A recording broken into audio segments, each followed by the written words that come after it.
ఎంత యేసుకు పూలు పెట్టారు, మేరీకి పూలు పెట్టారు, పూకు చుట్టూ పూలు పెట్టారు. దానికి అది ఒట్టకాయలు ఏమైనా బలిస్తారా ఇంద్ర తీసుకెళ్ళి అక్కడ మేరీకి ఇద్దరితో కడుపు ప్రపంచంలో ఏ స్త్రీ అయినా చూసుకుని ఒకరితోనే కడుపు చేయించుకుంది. మేరీ మాత్రం ఇద్దరితో కడుపు చేయించుకుంది.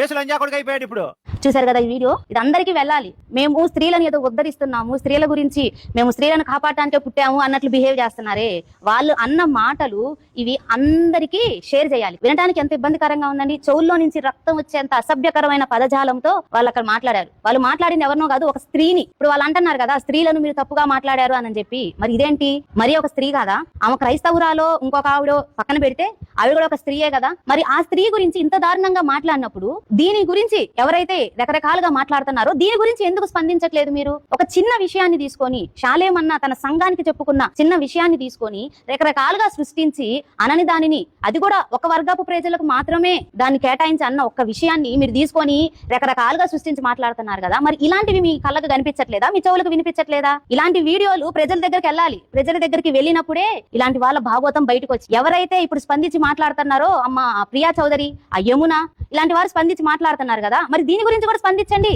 ఈ ఎందుకు కనిపించట్లేదు మీకు? ఈ ఎందుకు వినిపించట్లేదు మీకు? వీటి గురించి మాట్లాడే దమ్ము మీకు లేదా? అంటే క్రైస్తవులను, క్రైస్తవ స్త్రీలను ఎవరు ఏమన్నా మాట్లాడచ్చు, ఎవరు ఎన్ని విధాలుగా దూషించవచ్చు, మీరు దాన్ని పట్టించుకోరు. మిగతా వాళ్ళు మాత్రం ఏదన్నా ఒక చిన్న టాపిక్ బయటకు వస్తే మాత్రం దాన్ని చిలువలు పలువలు చేసి ఉన్నదాన్ని లేనట్టు సృష్టించి రకరకాలుగా మాట్లాడుతున్నారు. ఎవరైతే ఈ మాటలు మాట్లాడారో వాళ్ళని బజారు తిప్పించి కొట్టండి. అసలు ఈ మాటలు మాట్లాడిన వాడికి సిగ్గుందా అని మీరు అడగండి. ఎంత దారుణంగా మాట్లాడారండి. అసలు మనం వినగలుగుతున్నాం ఆ మాటలు? నేను నిజంగా అనకూడదు కానండి, ఈ మాటలు అన్న వాళ్ళు కడుపుకు అన్నం తింటున్నారా, పెంట తింటున్నారా?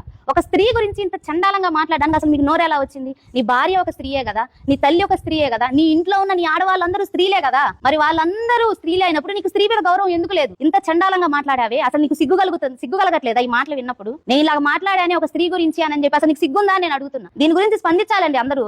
ఏదో విని పక్కకి వెళ్ళిపోవటం కాదు. ప్రతి ఒక్కళ్ళు సనాతన ధర్మాన్ని పాటించే ప్రతి స్త్రీ, క్రైస్తవ స్త్రీలతో సహా అందరూ దీని గురించి స్పందించాలి. అనేకులు దీనికి షేర్ చేయాలి. ఈ నిజం అందరికి బట్టబయలు అవ్వాలి.